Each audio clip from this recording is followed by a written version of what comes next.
तो आदाब, नमस्कार, गुड इवनिंग, सत श्री अकाल। एक बार फिर आप तमाम लोगों का स्वागत है क्राइम तक की कहानी के इस एपिसोड में। उम्मीद है पूरी फैमिली अच्छी होगी।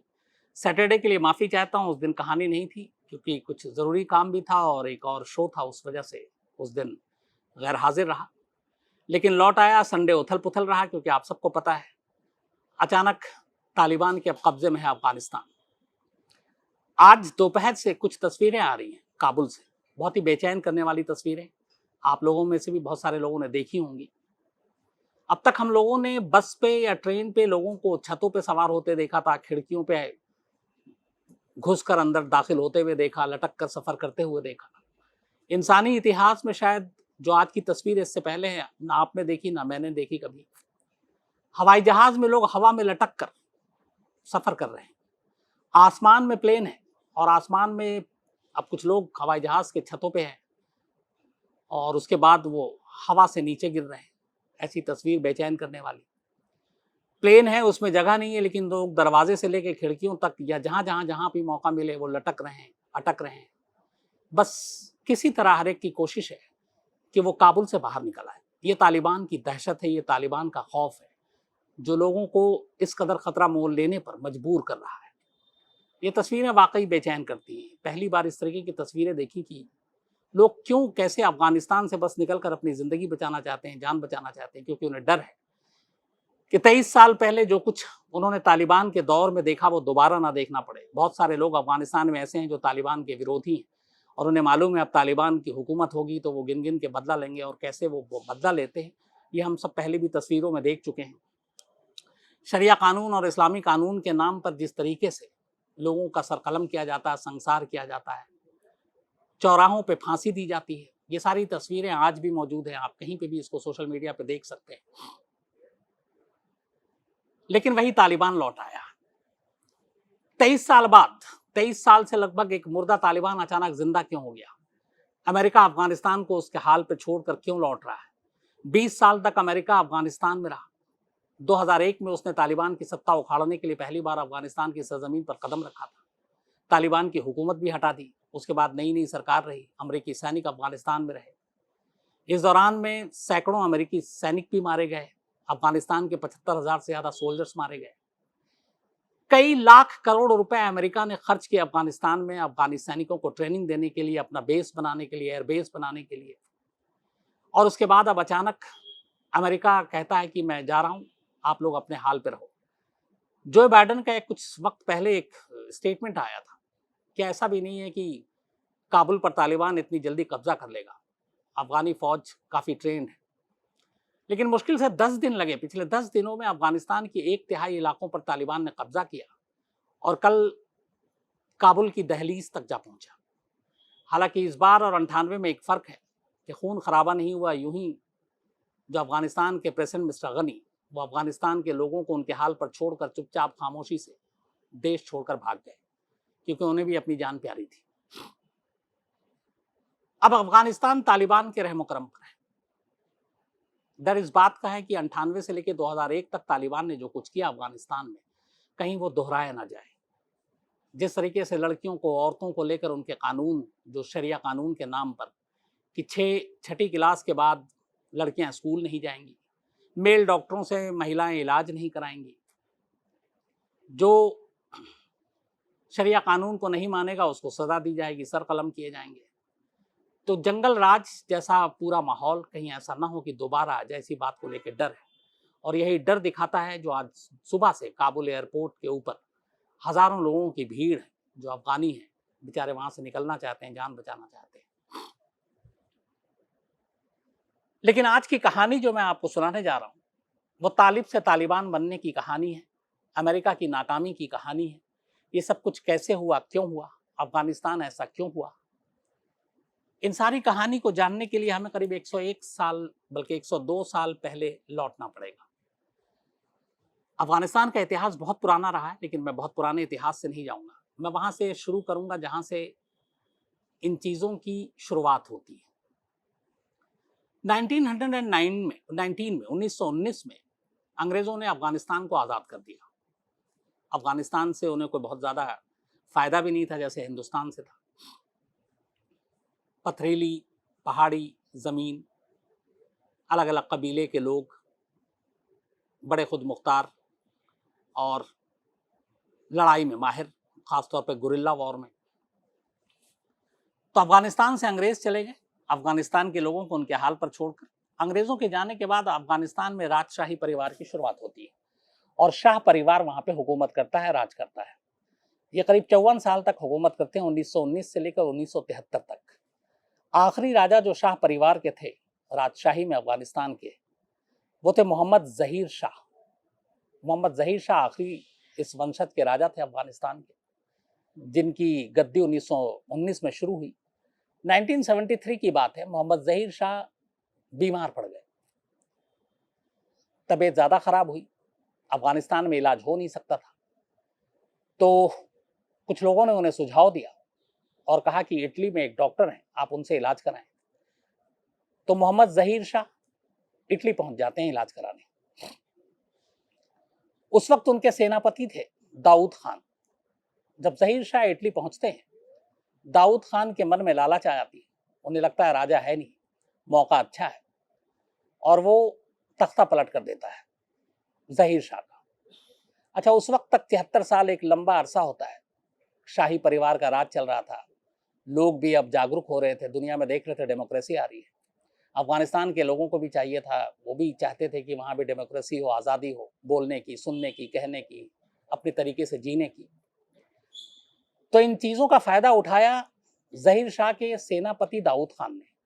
उसने जब वो इटली गए तो 73 में तख्ता पलट करके और अपने आप को अफगानिस्तान का प्राइम मिनिस्टर डिक्लेयर कर दिया और लोगों से ये वादा किया कि बहुत हुआ शाही परिवार, अब यहाँ पे एक नया कॉन्स्टिट्यूशन आएगा, एक नया संविधान आएगा जिसमें लोगों को पूरी आज़ादी होगी अपनी बात रखने की, कहने की, अपने तरीके से जीने की, अपने मनपसंद के कपड़े पहनने की।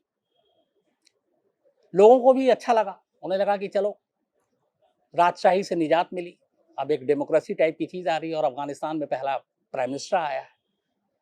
तो दाऊद खान प्राइम मिनिस्टर बन गए और उन्होंने कहा कि अब मैं नया कॉन्स्टिट्यूशन लाएंगे। 73 से 77 हो गए, 4 साल तक दाऊद खान प्राइम मिनिस्टर बने रहे, कुछ नहीं किया। 77 में जब लोगों का विरोध शुरू हुआ तो उन्होंने कहा ठीक है, उन्होंने कॉन्स्टिट्यूशन लाया और उसके नाम पे अफगान के लोगों को बेवकूफ बनाया। कॉन्स्टिट्यूशन ये था कि सिंगल पार्टी फार्मूला, मतलब अफगानिस्तान में एक ही पार्टी होगी, वही चुनाव लड़ेगी, वही सत्ता में रहेगी, और उस पार्टी के मुखिया खुद दाऊद खान, ताकि वो जब तक जिए प्राइम मिनिस्टर रहे, अफगानिस्तान पे हुकूमत करें। तो जब ये कॉन्स्टिट्यूशन लाया उन्होंने, कॉन्स्टिट्यूशन के नाम पे लोगों से ये धोखा किया, तो अफगान के लोग गुस्सा हो गए। उन्होंने कहा ये तो हमें बेवकूफ बनाया, राजशाही से तो हमें छुटकारा दिलाया, लेकिन अब खुद एक डिक्टेटर की तरह काम कर रहा है, यहाँ पे बाकी पार्टी को चुनाव लड़ने का अधिकार नहीं, यही सब कुछ रहेगा। तब 1977 में जब ये कॉन्स्टिट्यूशन आया तो 1978 में अफगान के लोगों ने इसके खिलाफ जगह जगह धरना प्रदर्शन शुरू किया और एक तरह से एक रेवोल्यूशन लाया, एक क्रांति। उसको नाम दिया गया था सोर रेवोल्यूशन, सोर क्रांति। और इस क्रांति के अगवा थे, जो लीड कर रहे थे अफगानिस्तान में, उनका नाम था नूर मोहम्मद तारिकी। नूर मोहम्मद एक यंग लीडर और वो भी डेमोक्रेसी चाहते, तो उन्होंने इस रेवोल्यूशन का एक तरह से उसको लीड किया।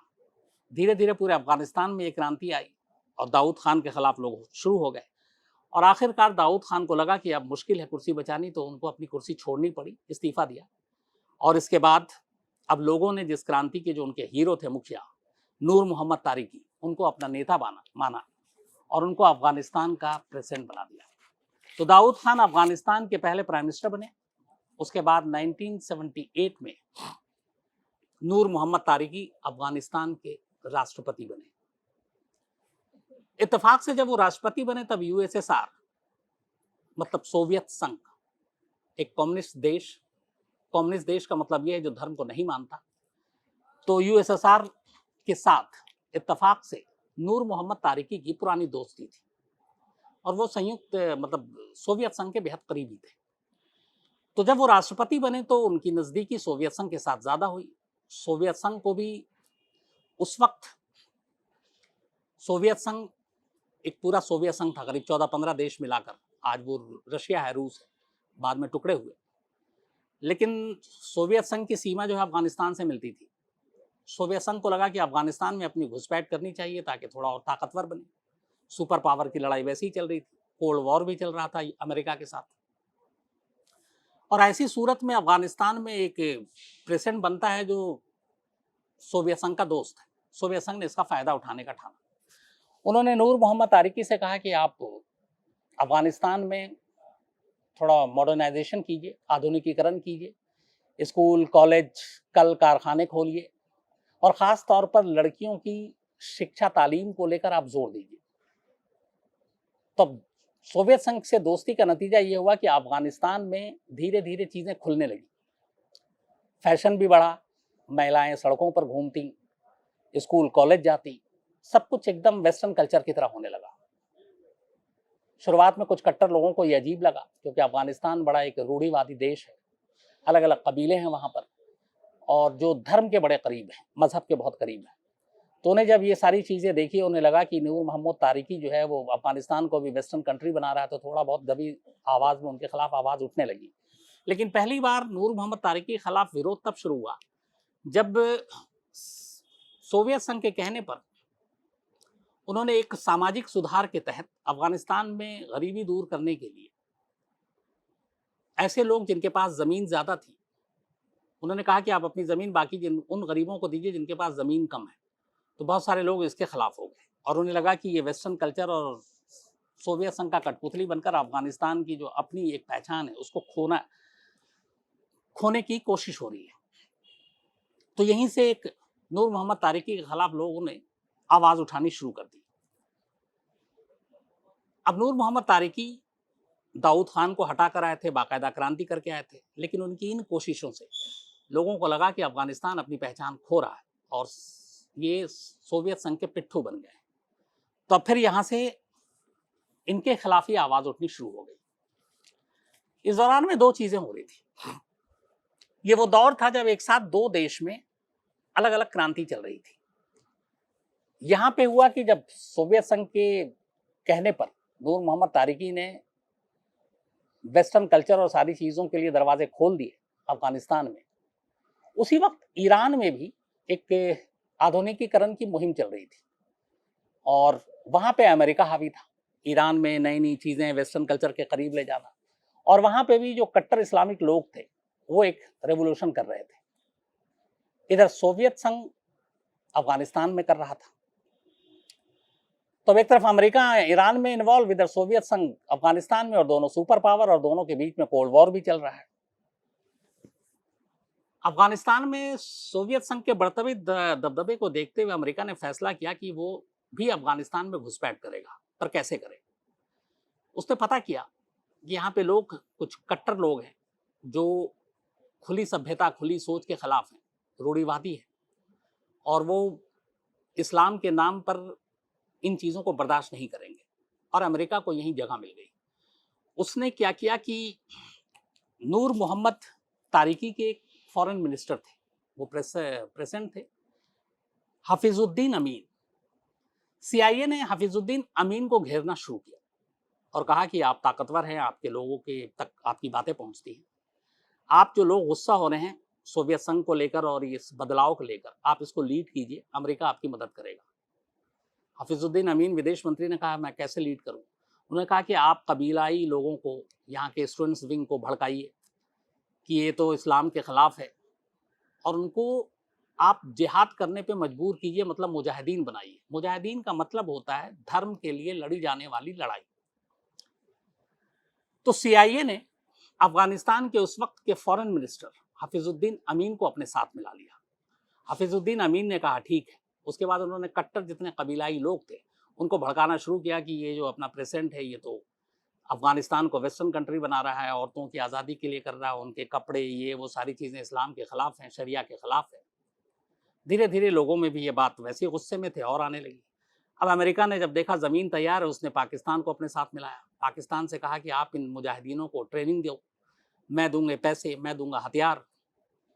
अब जितने भी कबीलाई मुजाहिदीन थे अलग अलग इलाकों के, उनको पाकिस्तान बुलाया जाने लगा और ट्रेनिंग दी जाने लगी, और वो ट्रेनिंग लेते, वापस आते और फिर रूसी फौज जो सोवियत संघ की थी और उन सब के खिलाफ लड़ाई लड़ने लगते।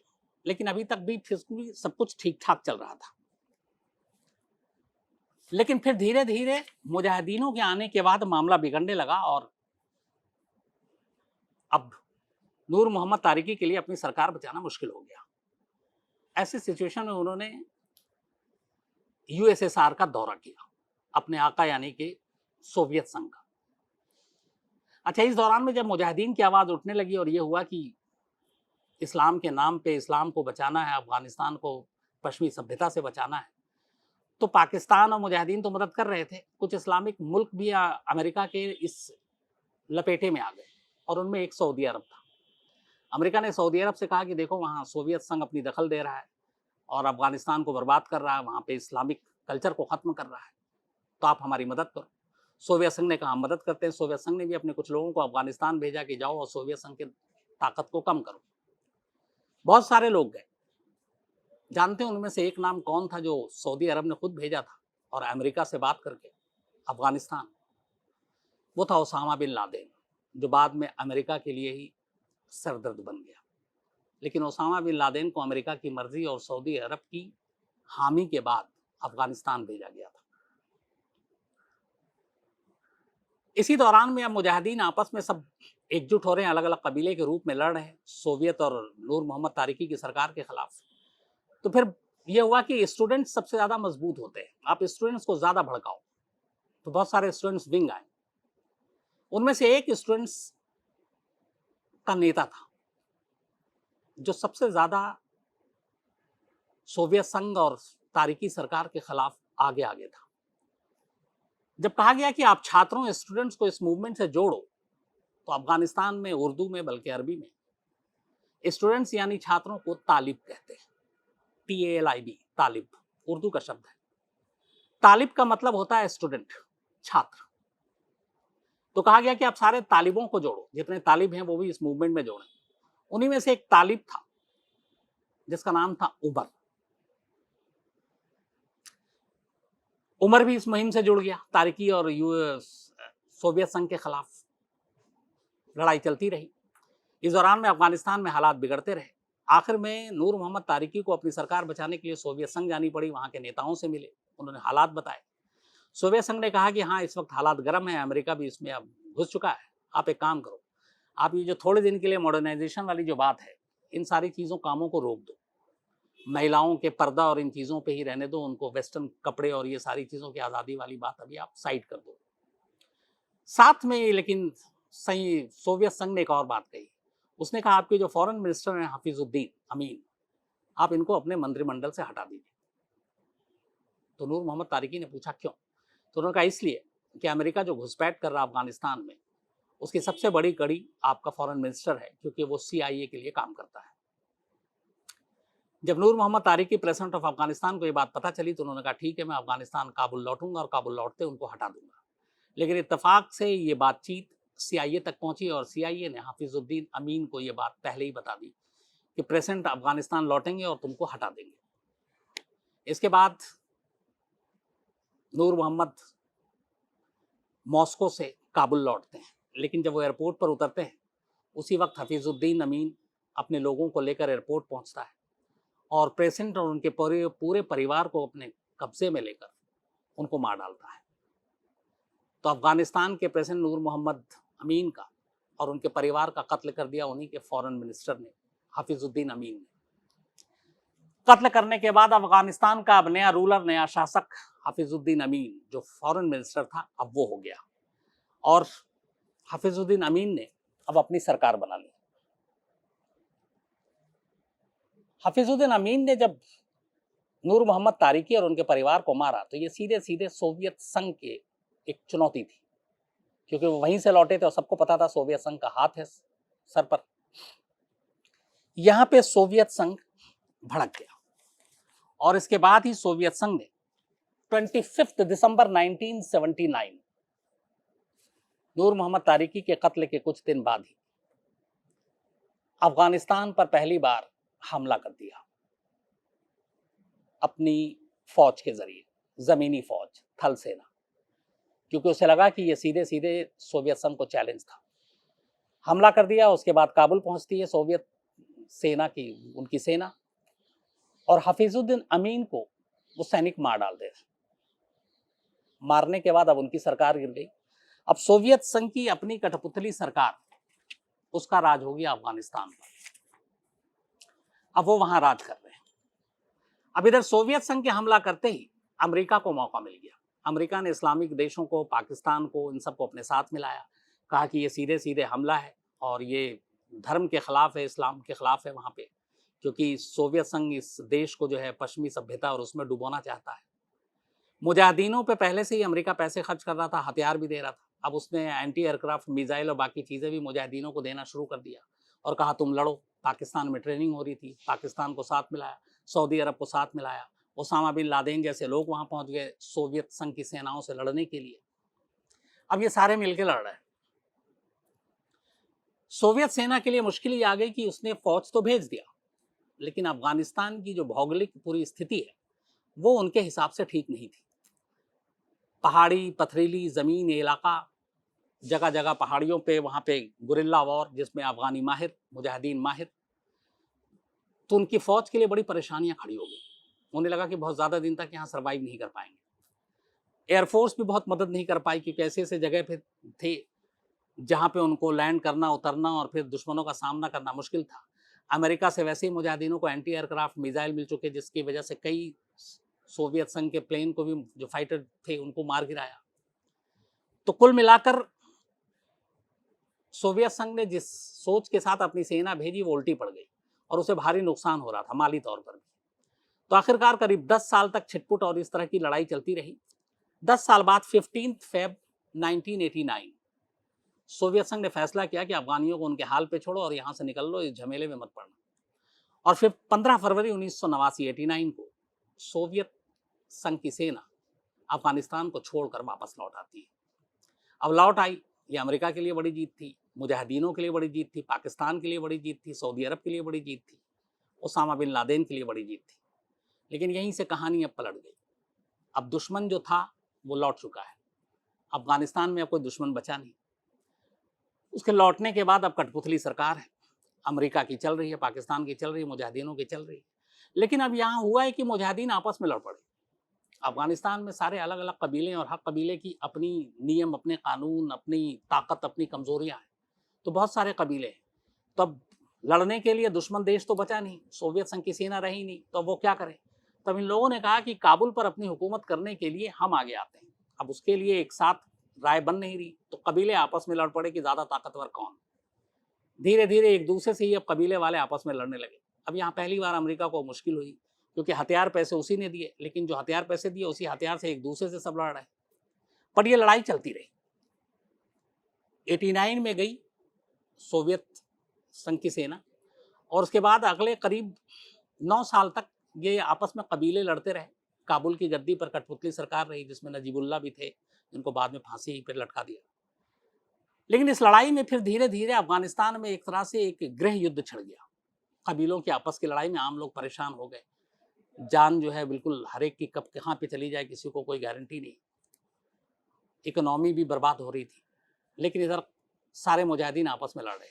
बट धीरे धीरे इस गृह युद्ध की लड़ाई में तमाम अलग अलग कबीले के जो मुजाहिदीन थे, उसमें जो सबसे ताकतवर बन के उभरा वो स्टूडेंट्स विंग था। यानी कि वहाँ के छात्रों का वो दल जो तैयार हुआ था सोवियत संघ से लड़ने के लिए, मतलब के तालिब यानी कि स्टूडेंट्स। और इनमें तालिब, अब क्या हुआ कि धीरे धीरे सारे कबीले के लोग हारने लगे और तालिब यानी स्टूडेंट्स ये विजयी होकर आगे आगे आने लगे। और इन तालिब में भी, स्टूडेंट्स में भी एक नाम उभरा बहुत तेजी से, जिसने सोवियत संघ की सेनाओं के कई मोर्चे पे छक्के छुड़ाए थे। उसका नाम था उमर। उमर सोवियत संघ की और उस वक्त की सरकार के खिलाफ लड़ाई लड़ रहा था। अमेरिका ने हथियार दिए थे, पाकिस्तान की मदद थी, ट्रेनिंग थी। अपने लोगों को लेकर, अपने कबीले के लोगों को लेकर, अपने छात्रों को लेकर वो लड़ाई लड़ता रहा और बहुत सारी लड़ाइयाँ लड़ी और अफगानी जो सरकार थी और सोवियत संघ की सेना थी उनको पीछे ढकेला। ऐसी एक लड़ाई में एक बम धमाका हुआ जिसमें स्टूडेंट्स उमर की दाहिनी आंख खराब हो गई। अब उसकी एक आंख बची, एक आंख से देखता था। इसके बाद सोवियत संघ की सेना चली गई, आपस में ये गृह युद्ध चलता रहा। लेकिन उमर धीरे धीरे अपने आप को किनारे कर लेता है और अब वो पूरी तरह से दीनी और धार्मिक काम में लग जाता है। वो मस्जिद में नमाज पढ़ाने लगता है। जो लोग नमाज पढ़ाते हैं एक तो उनको इमाम कहते हैं, मौलाना भी कहते हैं, मुल्ला भी कहते हैं। तो धीरे धीरे एक वक्त आया जब अब उमर एक जो स्टूडेंट था, तालिब था, वो अब नमाज पढ़ाने लगता और मुल्ला हो जाता है। बाद में उसको लोग मुल्ला उमर के नाम से जानते हैं। ये वही मुल्ला उमर है जब ओसामा बिन लादेन अफगानिस्तान आया, सोवियत संघ की लड़ाई के खिलाफ साथ लड़ा, और उसके बाद 9/11 होता है। ओसामा बिन लादेन दुनिया का मोस्ट वांटेड टेररिस्ट हो जाता है। तब मुल्ला उमर ने अफगानिस्तान में ओसामा बिन लादेन को पनाह दी अमेरिकी फौजियों से, और 1998 में तालिबान जब सारे धड़ अलग अलग हारने लगते हैं और तालिब ही बचता है जिसमें मुल्ला उमर उनका सबसे बड़ा नेता बनता है, तो वो फिर जन्म देता है तालिबान। तो एक तालिब यानी एक स्टूडेंट, उमर स्टूडेंट्स नेता, वो अब बन जाता है तालिबान, और तालिबान का मुखिया बन जाता है मुल्ला उमर। इसके बाद 1998 में तालिबान काबुल तक घुसता है और पूरे अफगानिस्तान पर तालिबान का कब्जा होता है, और 1998 में पहली बार तालिबान अफगानिस्तान में अपनी सरकार, अपनी हुकूमत कायम करता है, और साथ में बहुत सारे ऐसे फरमान जारी करता है, शरिया कानून लागू करता है, जिसमें संगसार करना, सरकलम करना, चौराहे पर फांसी दे देना। अफगानिस्तान के उस वक्त के प्रेसिडेंट नजीबुल्लाह को बाकायदा खंबे पे टांग कर फांसी दी गई थी सरेआम। तो ये तालिबान का वो दौर था जो लोगों को आज भी डराता है, और तालिबान के पहले मुखिया, पहले शासक, पहले रूलर बना मुल्ला उमर। 1998 से 2001 तक तालिबान ने अफगानिस्तान पर राज किया, लेकिन 2001 में 9/11 होता है। उसके बाद पता चलता है इसके पीछे ओसामा बिन लादेन है। फिर पता चलता है ओसामा बिन लादेन अफगानिस्तान में है, तोरा बोरा की पहाड़ियों में छुपा है। तब अफगानिस्तानी सैनिक पहली बार ओसामा बिन लादेन को उसके किए की सज़ा देने के लिए, और चूंकि तालिबान उसका ढाल बना हुआ था, 2001 में अमेरिका अपनी फौज को अफगानिस्तान भेजने का फैसला करता है, और 2001 में अमेरिकी सैनिक अफगानिस्तान पहुंचते हैं। तालिबान से सीधी लड़ाई होती है, तालिबान को वो जड़ से उखाड़ फेंकते हैं, काबुल से उनको भगा देते हैं। इसके बाद करजई और बाकी जो सरकार है, वह अमेरिका की कठपुतली सरकार, जो पहले 79 से पहले तक सोवियत संघ की कठपुतली सरकार हुआ करती थी अफगानिस्तान में, 2001 के बाद अब वो अमेरिका की कठपुतली सरकार अफगानिस्तान में बनती है, और अफगान में अमेरिका अपनी सैनिकों की तादाद लगातार बढ़ाता जाता है। धीरे धीरे वो मुहिम चलाता है, क्योंकि उसे ओसामा बिन लादेन चाहिए। हालांकि ओसामा बिन लादेन मिलता है, लेकिन अफगानिस्तान में नहीं बल्कि पाकिस्तान के एबटाबाद में, और इस दौरान में फिर मुल्ला उमर भी गायब हो जाता है। लेकिन बाद में मुल्ला उमर गिरफ्तार होता है, पाकिस्तान की जेल में रखा जाता है। फिर 2013 में उसे बाद में रिहा कर दिया जाता है, क्योंकि फिर डायलॉग के लिए, पीस के लिए जब तालिबान सर उठाता, उन्हें लगता है कि मुल्ला उमर की ज़रूरत है। मुल्ला उमर बीच में एक बयान भी देता है कि अमेरिका के साथ समझौते की बातचीत करना चाहिए, अफगानिस्तान के लिए बेहतर है। लेकिन 2013 में मुल्ला उमर की मौत हो जाती है। अमेरिका ने मुल्ला उमर की गिरफ्तारी पर एक वक्त में $1 करोड़ इनाम रखा था, $1 करोड़। 2013 में मुल्ला उमर की मौत हो जाती है, लेकिन तालिबान तब भी जिंदा होता है, लेकिन कमज़ोर रहता है। अब अमेरिका अफगानिस्तान में उसके सैनिक मौजूद रहते हैं, लेकिन अब जिस तालिबान को अमेरिका ने खड़ा किया था यूएसएसआर के खिलाफ, सोवियत संघ के खिलाफ, वो तालिबान अब अमेरिका के खिलाफ हो चुका था। जिस हथियारों से तालिबान ने ट्रेनिंग ली अमेरिका के दिए हुए, उन्हीं हथियारों का इस्तेमाल अब वो अमेरिका के खिलाफ, अमेरिकी सैनिक के खिलाफ कर रहा था। करीब 2,500 से ज़्यादा अमेरिकी सैनिक अफगानिस्तान में मारे गए पिछले 20 सालों में।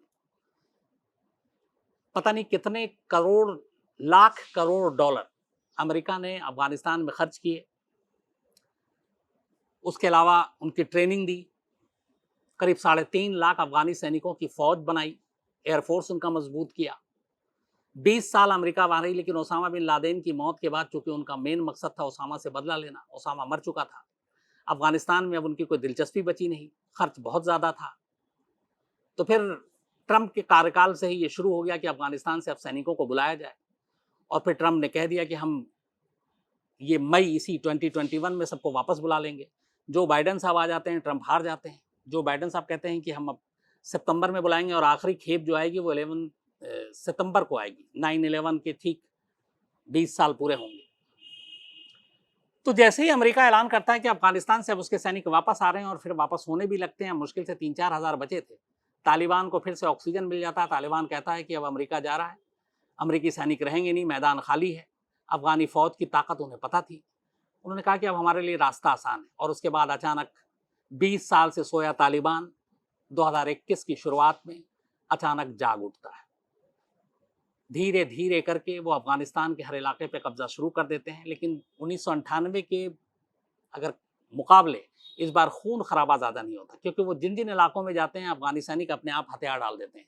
ज़्यादातर इलाके के गवर्नर अपने आप हथियार डाल देते हैं, कहते हैं खून खराबा ना हो, आप आ जाइए। काबुल में भी यही हुआ कल संडे को, कि जैसे ही तालिबान काबुल के दरवाजे तक पहुंचे, पता चल गया कि वो आ चुके हैं। और काबुल सबसे बड़ा शहर है अफगानिस्तान का, करीब 3.25 करोड़ की टोटल अफगानिस्तान की आबादी है, जिसमें से करीब 50 लाख की आबादी अकेले काबुल की है, 3.25 करोड़ में। तो अगर तालिबान वहां घुसती और दोनों तरफ से अफगानी फौज और तालिबान के बीच में झड़प होती, तो आम लोग मारे जाते, क्योंकि बहुत घनी आबादी वाला ये शहर है काबुल। तो खून खराबा बहुत हो सकता था, हजारों लाखों लोगों की जान जाए। तो अफगानिस्तान सरकार ने फैसला किया कि वो लड़ाई नहीं लड़ेंगे, तालिबान के लिए अपना रास्ता खोल देंगे। उन्होंने कहा आप आ जाइए, बातचीत कीजिए, सरकार बनानी है सरकार बनाइए। और फिर शाम होते होते अफगानिस्तान के प्रेसिडेंट मिस्टर गनी एक प्लेन पकड़ते हैं और उड़कर चले जाते हैं। शायद वो तजाकिस्तान, उनके जाने की खबर एग्जैक्ट मुझे भी पता नहीं। लेकिन वो एक तरह से पूरा सत्ता तालिबान के हवाले करके अफगान के लोगों को उनके हालात पर छोड़कर चले जाते हैं। और इस तरीके से तालिबान 21 साल बाद वापस काबुल पर कब्जा कर लेता है। और काबुल के साथ अब पूरा अफगानिस्तान तालिबान के हवाले है। अब तालिबान की नई हुकूमत होगी, नई सरकार होगी। पिछली बार जब तालिबान की सरकार आई थी 1998 में, तब दुनिया के सिर्फ 3 देशों ने उसे मान्यता दी थी, जिनमें एक पाकिस्तान था, एक सऊदी अरब था और एक यूएई। अब इस बार क्या होता है ये देखने वाली बात है। क्या वैसे ही शरिया लागू होंगे, सारी चीज़ें होंगी, ये भी देखने वाली बात है। लेकिन काबुल की तस्वीरें ये बता रही हैं कि हालात कैसे हैं, लोग डरे हुए हैं तालिबान के आने से। बट यहाँ सबसे बड़ा सवाल ये है कि 20 सालों में आखिर अमेरिका ने क्या खोया और क्या पाया। 20 साल तक अमेरिका अफगानिस्तान की सरजमीन पर रहा, उनके सैनिक रहे, बहुत सारे लोग मारे गए, लाखों करोड़ों डॉलर खर्च हुए, 3.5 लाख की अफगानी फौज तैयार की। तालिबान के पास कहते हैं सिर्फ 70,000 लड़ाके हैं, लेकिन वो 70,000 लड़ाके 3.5 लाख अफगानी सैनिक पे भारी पड़े। अफगान के पास अपनी एयरफोर्स है, वो भी किसी काम नहीं आया। तालिबान के पास कोई एयरफोर्स नहीं है। और एक तरह से हथियार डाल दिया अफगान की सरकार ने। अफगानिस्तान में अब तालिबान के आने के बाद बहुत सारी चीज़ें बदलेंगी, लेकिन एक जो सबसे बड़ा डर है वो ये है कि शरिया कानून के नाम पे क्या वही हैवानियत होगी जो 1998 से 2001 तक हुआ, या फिर कोई और देश अफगानिस्तान में एक बार दखल देगा, फिर कोई और देश आकर एक कठपुतली सरकार बनाएगा, या तालिबान वाकई इस बार डेमोक्रेसी के रास्ते पे जाएगा, लोगों के साथ मिलजुल कर सरकार चलाएगी। ये सारी चीज़ें आने वाला वक्त बताएगा। लेकिन आज की तस्वीरें, आज का सच ये है कि न तस्वीरें अच्छी हैं और न सच अच्छी हैं, दोनों कड़वी हैं। तो दुआ यही है कि अफगानिस्तान के लोगों के साथ ऐसा कोई बुरा ना हो, और जो तस्वीरें आ रही हैं हवाई जहाज़ में, हवा में, छत पे लोग सफ़र कर रहे हैं, ऐसी तस्वीरें दोबारा किसी को देखने को ना मिले। तो ये थी कहानी तालिब से लेके तालिबान तक की। अब आपसे मुलाकात होगी कल रात 9 बजे किसी नई कहानी के साथ। तब तक अपना ख्याल रखिएगा। Thank you very much.